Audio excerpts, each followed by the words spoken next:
I only applied to Cambridge, got into Cambridge, and I thought that was going to be the beginning of my full agency. It was actually the beginning of the end. And I suddenly was exposed to sort of a culture of critical theories which told me that I was a victim and that I was at an inherent disadvantage. And that really messed with my mind. I got very depressed, was on antidepressants, was suicidal for my second year. Yes, it wasn't going very well. I was very quickly exposed to critical theory, critical race theory particularly, and the assumption that because I was Black, I was therefore inevitably going to join all these Black societies, which I did.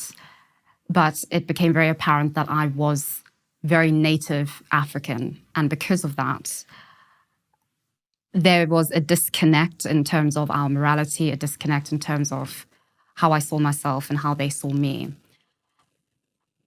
The other problem was that... Can I just stop you? Let's delve into that, because what you just said there was so interesting to me about how you saw yourself, how they saw me, and because I was a native African, my morality was different. Let's really unpack that. What do you mean by that?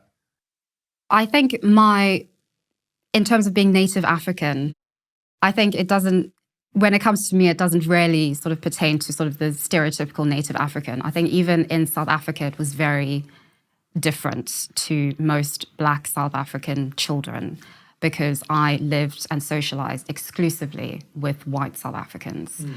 I was fostered by a white South African family. So I was very much, I saw myself as white. I really did. And I didn't really understand why other people didn't see me as white. And fortunately in South Africa, I was able to play into that very much because of how I spoke, because I'd always be hand in hand with a morbidly obese Pentecostal Christian woman. So it was okay. But coming here and being here, it was very different in terms of how people saw me and wanted me to act, especially in relation to seeing white people as being oppressive to me when, in fact, throughout my life, it was white people who cared for me. It was white people who loved me. It was white people who gave me purpose and meaning.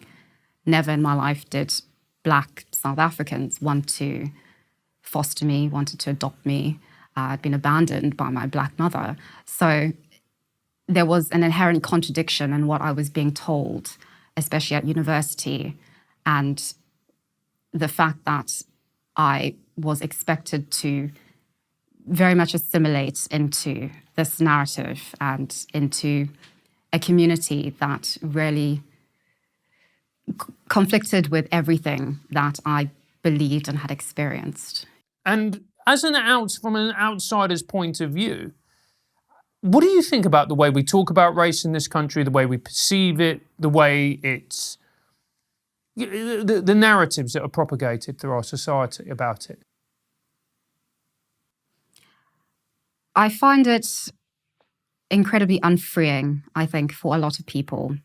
I think it's unfreeing for Black people because I would say in this country there is now this very Americanized perspective that everything can be reduced to some kind of institutional or structural ill, which disproportionately affects people of color, specifically Black people.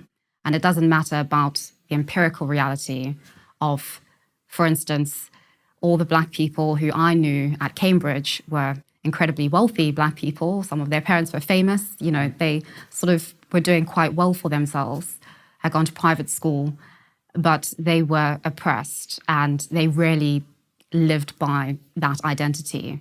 And it didn't correspond to what was actually going on. It sounds just incredibly sad because you're denying that you have agency in the world, and that's so disempowering. How are you going to improve yourself? How are you going to build a career? How are you going to get married or do whatever it is that you want to do if you don't believe that you have agency? You're literally powerless.